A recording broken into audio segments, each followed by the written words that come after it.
এই মুহূর্তে সাংবাদিকদের মুখোমুখি তৃণমূল নেতা কুণাল ঘোষ, সরাসরি চলে যাব সেখানে। ইফ নট মোর, আর গোলমাল ধরা পড়েছে 1900-তে, কোথায় 46 লাখ আর কোথায় 1900। ফলে এই 1900ই বা কোন সাইবার ক্রাইমের কারা এগুলো করলো, তো সেগুলো পয়েন্ট আউট করা হয়েছে। যাদের টাকা গেছিল দিয়ে দেওয়া হয়েছে, অন্য অ্যাকাউন্টগুলো ফ্রিজ করা হয়েছে এবং আগামী দিনে যাতে এই ধরনের সাইবার ক্রাইম না হয় তার জন্য যথাযথ ব্যবস্থা নেওয়া হচ্ছে।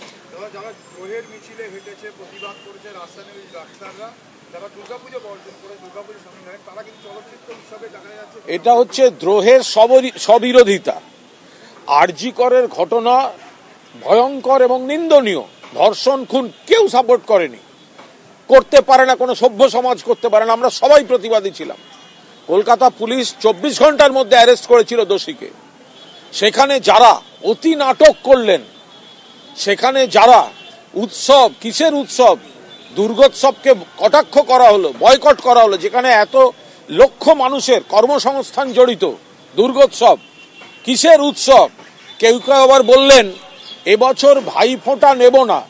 সেই সমস্ত লোকেদের দেখা যাচ্ছে, আজকে ফেসবুকগুলো খুলুন, কে চলচ্চিত্র উৎসবে চলে যাচ্ছে।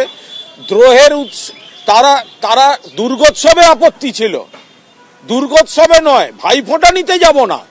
কিন্তু তাদেরকে একটা বিস্কুট দিয়ে ডাকুন, তারা ফিল্ম ফেস্টিভ্যালে গিয়ে সেখানে সিটদাঁড়া বেঁকিয়ে তারা সেখানে, তাহলে দুর্গোৎসব যেখানে এত লক্ষ লোকের বিশ্বাস, আবেগ এবং সবচেয়ে বড় কথা কর্মসংস্থান জড়িত, সেইটা হচ্ছে বয়কট, উৎসবে নেই। আর ফিল্মোৎসবে একটা বিস্কুট দেখালে চলে এসেছে, সিট দাঁড়ার গল্প দিচ্ছে।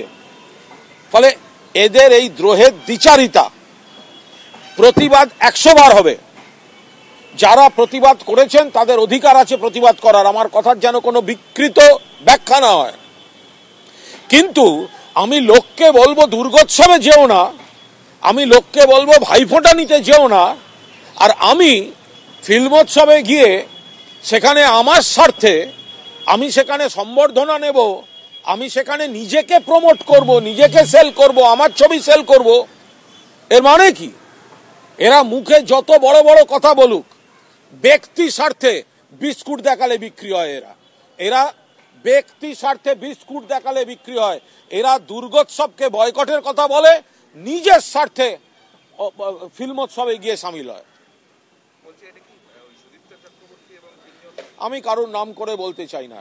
যারা পোস্ট করেছেন খুন খুন খুন, ধর্ষণ ধর্ষণ ধর্ষণ, বিচার বিচার বিচার, উৎসব উৎসব উৎসব, যারা বলেছিলেন ভাইফোঁটা নেব না, তোমার দুর্গোৎসব খারাপ, দুর্গোৎসবের সময় পাল্টা, আর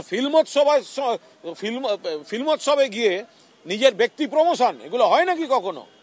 আমি আবার বলছি, আরজি কর ইস্যুতে যারা প্রতিবাদ করেছেন তাদের প্রতিবাদ করার পূর্ণ অধিকার আছে। আস্তে আস্তে মানুষ ভুল বুঝতে পারছেন।